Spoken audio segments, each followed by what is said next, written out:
윤석열을 구속시키고 내란범들과 동조자들의 물리적 준동을 잘 막아낸다면 윤석열의 파면 일정은 거칠 것이 없습니다. 정치적으로 민감한 탄핵 사건에 대해서 헌법재판소 소장 권한대행의 발언은 의미심장한 메시지를 던져줍니다. 헌법재판소 구성원 여러분, 시급성과 중대성을 고려하여 탄핵 심판 사건을 우선적으로 심리하되 신속하고 공정한 재판이 실현되도록 헌재가 가진 모든 역량을 투입합시다. 구조적 위기에 대응합시다. 이상 상황에 지혜를 모으고 용기를 내서 변화에 적응하는 게 아니라 변화를 만들어냅시다. 국가기관들 중에서 가장 폐쇄적이고 수동적인 헌법재판소가 취임식과 시무식 발언을 통해서 이 정도 발언을 할 수 있다는 것이 놀랍습니다. 윤석열의 내란으로 평범한 일상이 사라져 평범한 인사가 평범하지 못한 세상이 되었다는 헌법재판관. 우리 모두에게 늘 건강과 행운이 함께하길, 이 인사가 평범하게 들리는 일상이 하루빨리 회복되길 기원합니다. 우리의 법원과 헌재의 자세가 적극적으로 변하지 않으면 지금과 같은 나태한 자세로는 발전도 없고 수모를 계속 당할 것이다. 직설적으로 이렇게 표현은 하지 않았지만 문맥을 보면 명확하게 전달하고 있습니다. 당신들의 정체성은 행정부 공무원인가? 아니면 사법부의 공무원인가? 사무소 여러분의 정체성은 행정부 공무원입니까? 사법부 공무원입니까? 103일 뒤면 헌재를 떠나는 문영배 헌재소장 권한대행이 헌법재판관을 보좌하는 연구관들에게 각성을 촉구했습니다.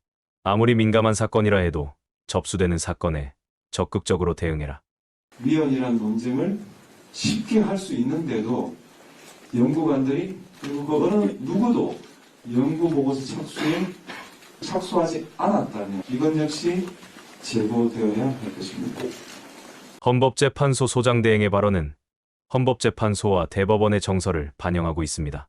헌법재판소와 대법원이 의견을 내지 않았으면 모르겠지만 재판관 임명에 대해서 적극적으로 분명하게 의견을 제시했는데도 재판관 임명을 두고 헌법재판소와 대법원은 권한대행과 국민의힘에 마지막까지 치욕적인 굴욕을 당했습니다. 임명하는 것 외에 아무런 권한도 없는 권한대행은 3명 중에서 1명을 남겨두고 2명만 임명했습니다. 임명되지 않은 나머지 재판관 1명의 문제는 헌법재판소와 후보자가 스스로 해결해야 합니다. 헌법재판소에서 재판관 2명의 취임식과 시무식이 있었습니다. 2명의 헌법재판관 취임사는 윤석열과 국민의힘의 비수처럼 꽂혔을 것입니다.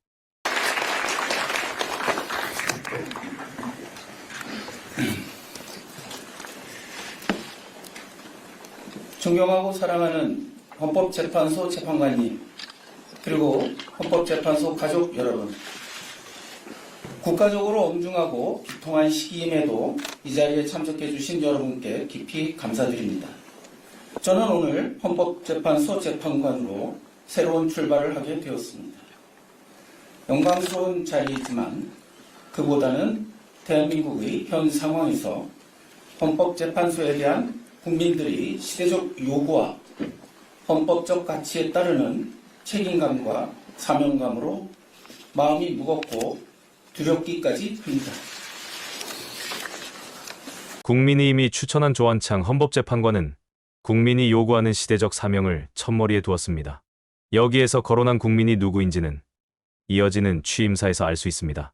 인간으로서의 천무적 권리를 확인하고 이를 부당한 권력으로부터 보호하는 과정에서 헌법이 탄생하고 발전해왔기 때문에 저는 우리 대한민국의 헌법이 추구하는 헌법적 가치 역시 기본적으로는 권력의 자의적 지배를 배격하는 법치주의를 통해 국민의 기본적 권리를 보장하는 것이라고 생각합니다. 우리 헌법재판소는 민주주의와 법치주의를 근간으로 하여 실질적 자유와 평등을 실현하기 위한 많은 노력을 통하여 헌법적 가치를 수호해 왔습니다. 그 결과 헌법재판소는 국민의 기본권을 보장하고 헌법 질서를 수호하는 최후의 보루로서 국민들로부터 많은 신뢰와 사랑을 받는 기관으로 우뚝 섰습니다. 사회가 고도로 분화되고 발전하면서 다양한 가치관의 충돌과 갈등이 나타나고 있고 이로 인하여 국민들의 기본권 침해 역시 새로운 형태로 나타나고 있습니다. 즉 지역, 성별, 세대 간 갈등뿐만 아니라 극심한 정치적, 이념적 대립, 저출생과 고령화 문제, 기후위기 등으로 인한 인간으로서의 존엄과 가치가 침해되는 일들이 빈번해지고 있습니다. 헌법재판소 역시 새로운 유형의 복잡한 사건들로 인한 심리 지연이나 정치적 영역에서 해결되어야 할 다수의 문제가 민주적 정당성을 지닌 기관들의 합의를 통하여 해결되지 못한 채 사건화되는 정치 사법화 현상 등으로 어려운 일들이 많이 늘어나고 있는 것으로 알고 있습니다. 헌법재판소 가족 여러분, 저는 이번 인사청문회 과정에서 헌법재판관이 되면 제일 먼저 헌법재판소 경내의 백성 앞에서 재판관으로서의 정의와 공정을 준수하겠다는 다짐을 하겠다고 하였습니다. 이에 더하여 저는 헌법적 가치를 수호하고 국민의 기본권을 보장하며 우리 사회가 앞으로 나아갈 방향을 제시하고 사회적 공감대를 이끌어내는 것이 바로 헌법재판소가 해야 할 일이고 헌법재판관의 소명과 책무라는 각오로 앞으로 6년 동안 혼신의 노력을 다하겠다는 약속을 하겠습니다. 자유민주적 기본질서를 수호하고 법치주의를 통한 기본권 보장이 어떻게 실현되어야 하는지 항상 고민하겠습니다. 배려와 공감을 기본으로 시대적 요구를 반영할 수 있는 유연한 사고를 통하여 우리 사회가 나아갈 방향에 대하여 고민하고 미래를 위한 이정표를 제시하겠습니다. 저희 생각에만 매몰되지 않고 설득과 포용의 자세로 선배, 동료 재판관님들과 많은 대화를 하겠습니다. 무엇보다도 편향되지 않고 오로지 헌법과 법률에 의하여 양심에 따라 독립하여 재판하겠습니다. 헌법재판소 재판관의 자리가 얼마나 자랑스럽고 얼마나 무거운 자리인지 잘 알고 있습니다. 저에게 주어진 소임을 다할 수 있도록 많이 배우고 노력하겠습니다. 애정어린 조언과 가르침 부탁드립니다. 끝으로 오래전에 읽은 남아프리카 공화국 초대 헌법재판관이었던 알비 삭스의 블루드레스라는 책 중에서 국가가 실험대에 올랐을 때 판결을 통해 나라가 근본적으로 무엇을 위해 존재하는지를 말하지 않는다면 판사로서의 소명을 다하지 못한 것이다. 우리는 우리 자신의 판결에 책임을 져야 하고 우리 자신의 목소리로 말하기를 두려워해서는 안 된다는 문구를 마음에 깊이 새기며 제 각오를 다시 한번 더 굳게 다지는 것으로 취임사를 마치겠습니다.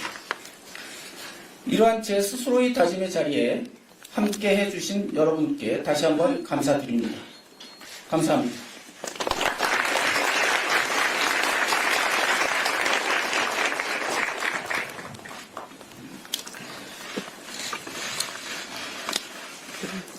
존경하는 문영래 헌법재판소장 권한대행님, 헌법재판관님, 그리고 헌법재판소 구성원 여러분, 비통함을 금할 수 없는 상황에서 옷깃을 여미고 귀한 시간을 내어 새로운 시작을 다짐하는 이 자리에 참석해 주셔서 진심으로 감사드립니다. 우리는 지금 경남 한가운데에 떠 있습니다. 연이은 초유의 사태와 사건이 파도처럼 몰려와도 침착하게 중심을 잡고 오로지 헌법과 법률에 기대어 신속하게 헤쳐나가야 하는 어려운 과제에 직면해 있습니다. 이익을 생각하지 않고 잘 보고 골고루 듣고 중지를 모아 헌법이 가리키는 방향을 제시함으로써 대한민국의 헌정 질서를 수호하고 국민의 기본권을 보장하여야 하는 헌법재판소의 사명이 그 어느 때보다도 무겁습니다. 저는 오늘 우여곡절 끝에 헌법재판관으로 이 자리에 서게 되었습니다. 부족한 제가 이 힘든 상황에서 소임을 다할 수 있을까 두려움이 앞섭니다만 이 자리에 계신 여러분이 계셔서 헤쳐나갈 수 있으리라는 믿음을 가지고 출발하려 합니다. 최선을 다하여 저는 민주주의와 법치주의를 바치는 지혜의 한 기둥, 국민의 신뢰를 받는 든든한 헌법재판소의 한 구성원, 끊임없이 소통하고 도움을 주고받으면서 함께 나아가는 믿음직한 동료가 되도록 노력하겠습니다. 슬픈 난국을 수습하고 희망을 찾는 위대한 여정에 동행할 수 있도록 혼신의 힘을 다하여 따라가겠습니다. 이 자리를 빌려 깊은 애도와 위로의 말씀을 전합니다. 우리 모두에게 늘 건강과 행운이 함께하길, 이 인사가 평범하게 들리는 일상이 하루빨리 회복되길 기원합니다. 저는 오늘 원래 3번째 취임사를 하게 될 줄 알고 짧게 준비하였습니다. 빨리 한자리의 공석이 메워지길 기대합니다. 감사합니다.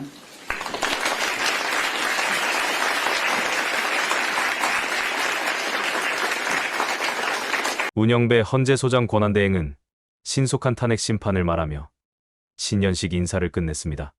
헌법재판소 구성원 여러분, 시급성과 중대성을 고려하여 탄핵 심판 사건을 우선적으로 심리하되 신속하고 공정한 재판이 실현되도록 헌재가 가진 모든 역량을 투입합시다.